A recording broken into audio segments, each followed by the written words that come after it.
definitely to be fitting with the residential industry. For example, tilt-up is a great system. I did a lot of tilt-up buildings in my consulting engineering days, but to bring a huge crane on site with that kind of scale, it's not applicable to a cottage industry. You need a whole different level of risk, skill, etc. And the biggest thing for me is have incredible research and development behind the system and be cost competitive. My good friend Andrew here, who's a building designer, reminded me of a story this morning how we discovered a system we think is close to the perfect system. And he had gone off and built, after a tsunami hit Southeast Asia in 2000, built a village in Sri Lanka with Victorian government funded funding, and it was quite a major project.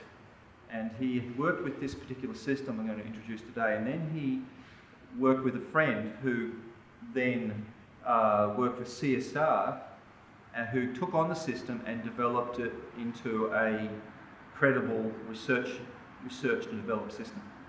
So that's how we came to discover this particular variety of many other kinds of systems that look similar, called urban form.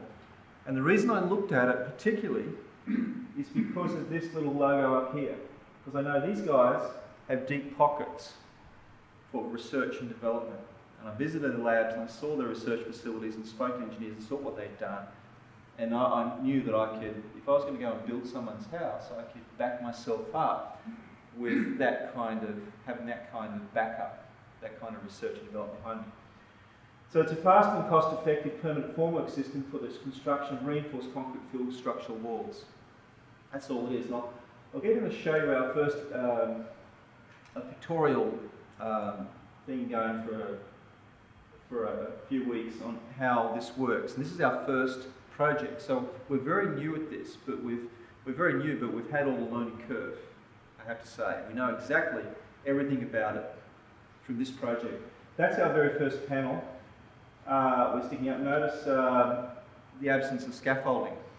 That's a over 3 metre high panel. Two guys can lift that panel.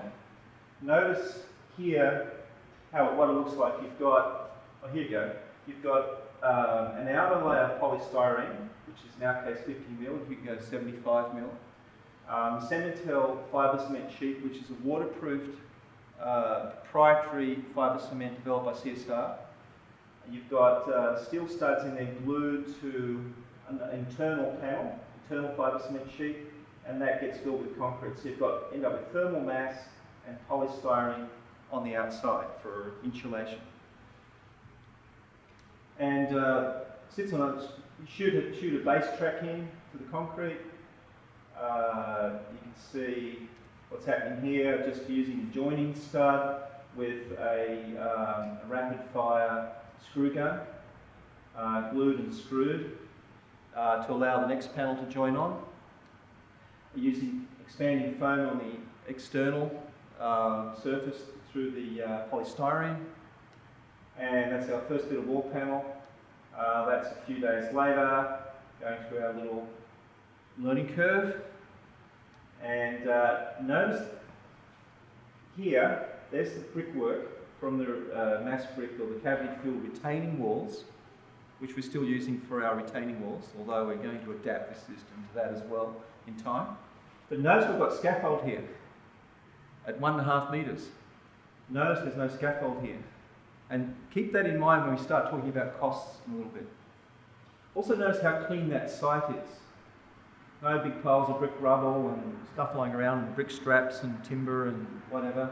Okay. And we've just built that up to the lower level. These panels here are 3.6 metres high. So they're a bit higher than this room, I believe. And these are the top tracks in there. And then of course that's our new builder's centre, which we decided to make, this will become a show home, and I'll talk about it in a moment. And here we've put the formwork up to create a working platform. It's a formwork for the next slab, but it's also a working platform to pour these panels with a line pump in 600mm layers. You go right round with the line pump fill with concrete.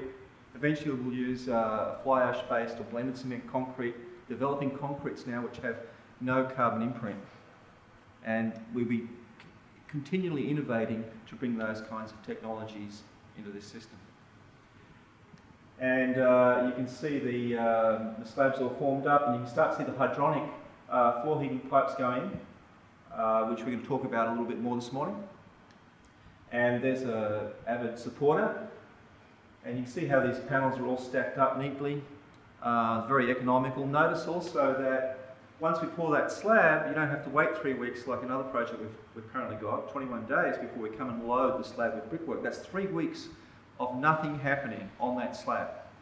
We come in the next day with those panels and they start going up. So just in that we've saved 3 weeks. And there's the top panels going up right now. That was about 9 days ago. And here we go now. I think this was about yesterday. Okay. That was about yesterday. So we're about 2/3 complete with 2 guys working on that. One was 20 years old and one was 22 with a spirit level. And one's got a carpenter qualification. So it didn't take skilled labour to install it. R&D, this is in James Hardy's labs. You can see that they're doing some testing of the panels. It starts glued to the fibre cement. Perforated starts testing the glue adhesion to panels, major tests on that.